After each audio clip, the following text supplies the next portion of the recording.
E aí, turminha, professor Michel aqui, iniciando mais uma videoaula, dessa vez aula de correção da atividade de ciências que foi aí para a casa de vocês. Nessa atividade, no livro aqui da página 58 a 61, a gente trabalhou um pouquinho com relação à questão do solo e do esgoto, não é isso? Então, vamos relembrar um pouquinho como é que é dividir as camadas do solo? Vamos lá.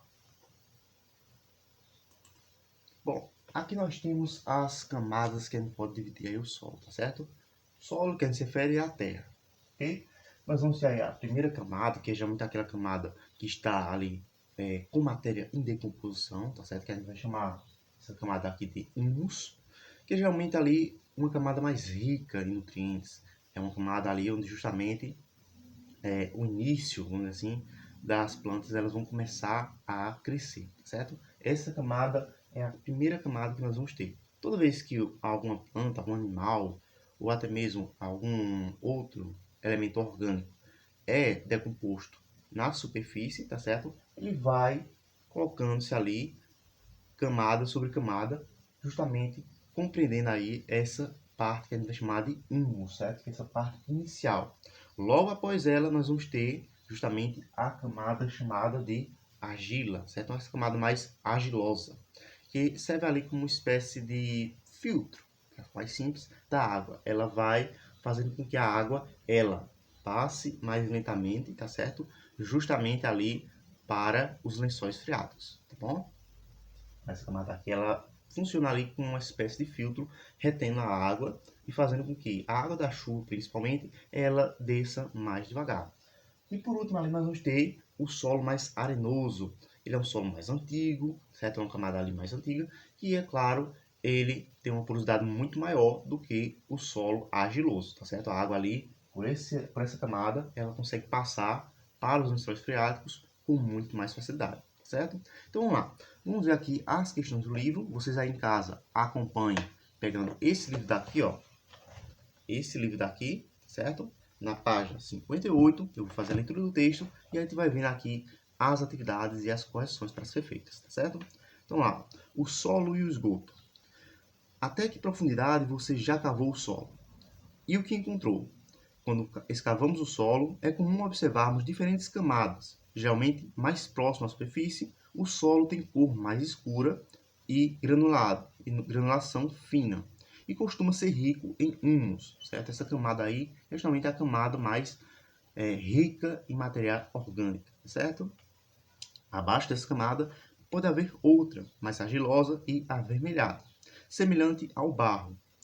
Sob essa camada, geralmente, há outras, arenosa e com grãos maiores. Outra coisa que podemos encontrar quando escavamos o solo é água. Frequentemente, é assim que as pessoas fazem poços, cavam o solo à profundidade em que encontram a água. Os poços são muito úteis, sobretudo em locais onde não há sistema de fornecimento de água encanada. E para falar em água encanada, você já se perguntou para onde vai toda a água que se passa pelos canos da sua casa depois de usada? Toda essa água forma um esgoto. O serviço de coleta e tratamento de esgoto faz parte do saneamento básico de uma cidade. Porém, nos locais sem rede de coleta de esgoto, deve-se construir uma fossa. Há dois tipos de fossa: a seca, ou a fossa negra, e a fossa séptica. Na fossa seca, os resíduos são jogados diretamente em um buraco no solo. Isso pode contaminar o solo e as águas subterrâneas. Imagine o problema se a fossa for construída perto de um poço do qual as pessoas retiram água para beber e para regar uma horta. Por isso, é mais aconselhável construir uma fossa séptica na qual o esgoto não é liberado diretamente no solo, o que diminui o risco de contaminação do solo e dos lençóis de água subterrânea, certo? Então aqui nós temos um pequeno desenhozinho, ó, vocês podem ver aqui, tá certo? Mostrando justamente essa questão, tá certo? Da fossa aqui, ó, os tipos de fossa aqui e, é claro, o poço artesiano ali, ó, do lado, tá certo? Então vamos lá, nós temos aí essa casinha, né, que geralmente a gente encontra muito em sítio, em locais que não tem essa questão do saneamento básico, nessa parte aí de tratamento de esgoto, certo? que a gente vai chamar ali de latrina. No caso das fossas secas, é basicamente uma casinha, um buraco no solo, e ali a pessoa faz as necessidades dela, tá certo? E no caso da fossa séptica, já é uma coisa mais elaborada. Ela vai ter ali, ó, justamente, vamos dizer assim, uma instalação, uma espécie de tanque subterrâneo, certo? Onde vai se colocar ali, ó, a parte dos resíduos, certo? Que vem direto ali do esgoto da casa. Ele vai ali, vai se separando, a parte líquida vai ficar em cima e a parte sólida, os resíduos sólidos vão ficar embaixo, tá certo? E aí nisso ele consegue justamente aí fazer essa separação, tá certo? Essa parte líquida, ele vai depois para um canto chamado sumidouro, onde vai ser ali tratado e vai ser utilizada essa água para outros elementos, certo? Então, vamos lá. As questões agora para poder responder aqui. Primeira questão diz assim, ó, observe a fotografia e o esquema mostrando o corte de um solo. Lie as legendas, a camada de solo correspondente em cada imagem. Então lá, nós temos primeiro ali, ó, a camada argilosa, né? Depois nós temos a camada arenosa e a camada de humo. Como a gente já viu aqui nesse desenho, né? A camada do humo, ela seria a nossa primeira camada, tá certo? Então, você vai passar aí, ó, duas linhazinhas, né? Indicando que justamente essa primeira camada do solo é chamada de camada rica em humus, certo? É a camada rica em humus aqui, tá bom? Tanto no desenho quanto ali naquela fotozinha.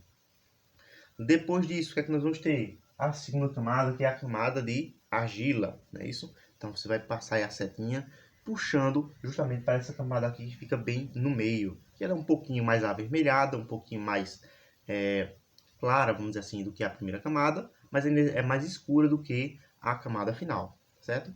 E é claro, a última camada que a gente vai dizer ali que é a camada arenosa, certo? Então você vai puxar uma setinha indicando para essa camada daqui. Segunda questão. Ajuda a terminar o texto de um grupo de alunos que está elaborando ali para descrever diferentes amostras de solo que observam, conforme a imagem abaixo. Então vamos lá. Descrição de amostra de solo. O solo rico em humo, que observamos, imagem número 1, tá certo? Essa aqui, ó. É o seguinte aspecto. Ele tem uma coloração mais escura, né? Ele tem ali a granulação fina, como mostra no texto. Entre as partículas podem ser encontrados pedacinhos de planta ou de pequenos seres, como já falei, certo? Toda matéria que vai se decompondo através aí justamente dos decompositores, né? Ela vai sendo colocada aí nessa primeira camada da Terra, certo? Que é a camada rica em humus, tá certo? O humus, ele é tipo, assim, essa matéria orgânica em decomposição. Geralmente a gente fala muito do humus quando a gente está, por exemplo, fazendo aí uma composteira, né? Uma composteira, por exemplo, que usa minhocas. A gente tem aí justamente esse substrato, certo? Essa reserva aí de nutrientes que foi ali decomposta e consumida, é claro, pelas minhocas e são ali uma forma de eu fertilizar, né, a terra, fertilizar ali as plantas, tá certo? Já o solo argiloso seria aqui no caso a imagem 3, é um solo mais avermelhado, né? Podendo ali, ó, se assemelhar ao barro ou então à argila. E o solo arenoso é a imagem 2, certo? Que a gente pode ver aqui, ó, que apresenta predominância de grãos grandes bem separados entre si, tá certo? Então, o primeiro vai ser justamente esse solo mais escuro, que é chamado ali o solo rico em humus. A segunda imagem aí que vocês têm na página 59 é o solo justamente argiloso, tá certo? Melhor, o solo arenoso, né? Essa imagem aqui no meio. E aquele solo mais avermelhado seria justamente o solo argiloso, tá certo?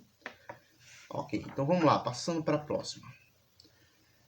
Terceira questão aqui, ó, é o seguinte. Analise as imagens e converse com os colegas sobre as questões apresentadas abaixo. Depois, preencha o quadro respondendo às questões. Então, nós temos aqui, ó, esse quadrozinho, vocês estão vendo aqui, né? Esse quadrozinho aqui, com duas imagens, tá certo? Vamos ver o que está sendo dito com relação a cada imagem.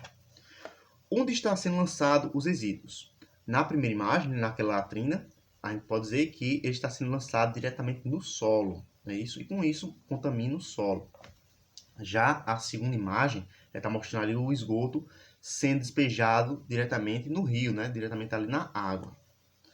Que obras e instalações você sugere que sejam feitas? No caso ali da latrina, né? Que a gente transforma essa fossa séptica dessa forma seca, ela poderia se tornar ali justamente uma fossa séptica, certo? Que essa matéria, esses resíduos orgânicos, eles não são jogados diretamente no solo, para não contaminar o solo. E no caso ali, justamente, desse esgoto que é lançado no rio, né? A gente poderia dizer que a gente poderia construir uma rede de coleta de esgoto, certo? Naquele local, naquela região, tá bom? Isso aí facilitaria justamente para que tanto essa questão aí do solo quanto da água ele não se contamine. Mas já sabe de outras aulas, através de vídeos, certo? Muitas doenças são transmitidas, tá certo? Justamente aí devido a essa falta de saneamento básico. Sem o saneamento básico, sem os cuidados básicos com essa matéria, seja aí através de esgoto líquido ou através do esgoto seco, certo? Nós acabamos prejudicando o meio ambiente e, consequentemente, isso volta para nós seres humanos também, tá certo? Então, ter justamente o saneamento básico, ter ali as suas garantias de saneamento básico na sua região, na sua cidade, é uma forma de se proteger, de proteger a sua saúde. Por quê?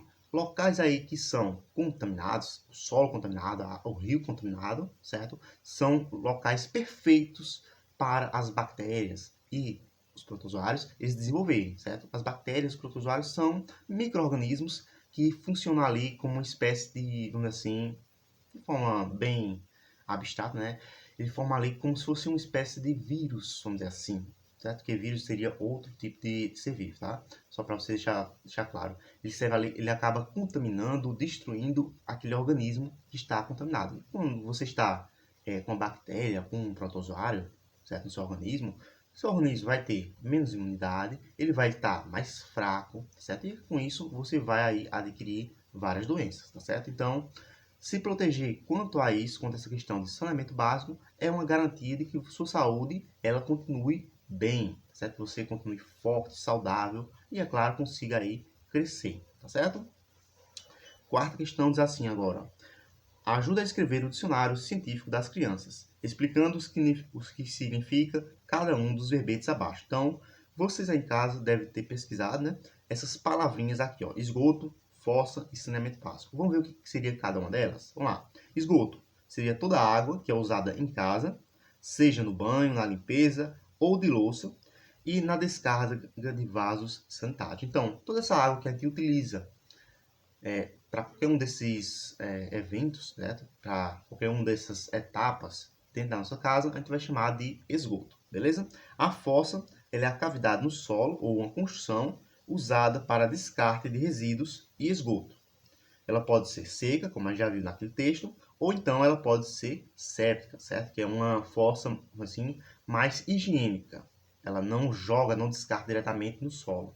A fossa seca, ela tem esse malefício de acabar contaminando todo aquele solo. Então, se você tem uma fossa seca perto da sua casa, ali você não pode cavar nenhum poço artesiano para poder pegar água, certo? Porque senão aquela área ali está contaminada, tá certo? E nós temos aí a questão do saneamento básico, que seria o quê? O conjunto de serviços que garantem a saúde de uma população e a preservação do meio ambiente. Inclui, entre outras coisas, a coleta e o tratamento de esgoto, como vocês viram aí nos vídeos que eu passei para vocês, tá certo? Quinta questão. Leia a reportagem, responda às questões feitas pelas crianças e reflita onde pode ser feito, melhor, o que pode ser feito para evitar que a população beba água contaminada. Então lá. Desta água não beberei. É a manchete aí da nossa reportagem. Está estudando, inclusive, reportagem, né?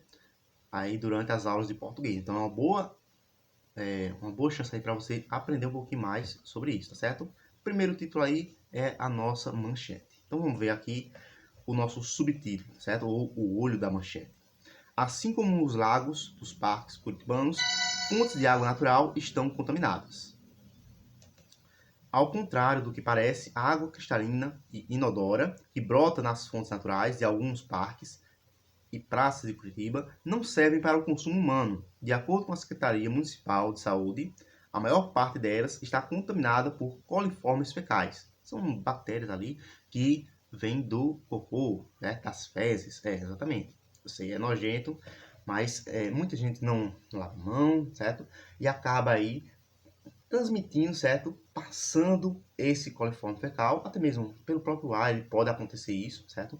Desse coliforme fecal, ele se espalhar. É por isso que é importante, quando a gente dá descarga, a gente fechar a tampa do vaso, para que não saia aquela nuvem de coliforme fecal, tá certo? Inclusive, eu vou mandar um videozinho para vocês, mostrando uma experiência do Manual do Mundo, tá certo? Quem tá aí do grupo do WhatsApp vai ver essa experiência, para vocês verem aí como é que acontece essa nuvem, assim, de coliformes fecais, certo? A explicação para isso é simples. Quando você contamina o solo, essa poluição acaba chegando ao lençol freático.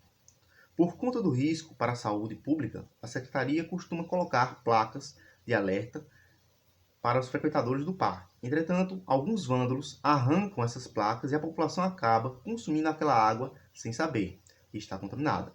Além da desinformação, existe a questão do costume da população. As pessoas possuem água tratada em casa, mas por questão cultural acabam consumindo a água dessa fonte, achando que ela é mais natural. Observa Lúcia Isabel de Araújo, coordenadora de Vigilância em Saúde Ambiental da Secretaria Municipal de Saúde. Além de causar diarreia, a água contaminada pode até matar, caso seja consumida por pessoas que estejam doentes. Então, além aí dessa questão de você se contaminar, né, você tem aí o risco de pegar justamente diarreia e outras doenças também, tá certo? No caso aí da água contaminada por coliformes fecais, a diarreia seria, vamos assim, a doença mais presente, tá certo? Vamos ver o que está sendo pedido agora com relação aos dois textozinhos aqui, as duas crianças falando. O que pode acontecer se os resíduos que vêm das fossas contaminarem o solo? E a outra diz assim: o que existe na água contaminada que pode fazer mal à saúde das pessoas? Vamos ver? Resíduos provenientes das fossas, ou seja, do esgoto, podem contaminar os reservatórios de águas subterrâneas, né? A gente já aprendeu isso aí em geografia, que além da água que fica acima da superfície através de rios, lagos, nós também temos aí água embaixo da terra, né? Logo após a camada arenosa, não é isso? A arenosa ali, ó, ela serve justamente como essa última camada. Nós ali vamos encontrar justamente esses lençóis freáticos, tá certo? Pode contaminar, então no caso, ó, essas fossas podem contaminar as redes aí de águas subterrâneas que abastecem as fontes, e isso explica a presença de coliformes fecais nas fontes do parque, tá certo? Então aí, ó, no caso, né, essa contaminação das fontes, ela não ocorreu necessariamente porque alguém foi lá e lavou a mão, certo? Mas sim, justamente pela questão das fossas, as fossas secas que descartam esses resíduos justamente na terra, e a terra com o tempo vai passando por essas camadas até chegar lá nos lençóis freáticos, tá certo? E com isso, essa água subterrânea, que geralmente é usada ali para abastecer as fontes, acaba sendo contaminada, tá certo, minha? Espero que vocês tenham gostado aí da minha correção, tenham conseguido fazer a correção aí em casa, tá certo? Se está vendo aqui pelo YouTube, não esqueça de se inscrever no canal, de clicar ali no gostei, de compartilhar o vídeo, e a gente se vê na próxima videoaula. Um abraço, tchau!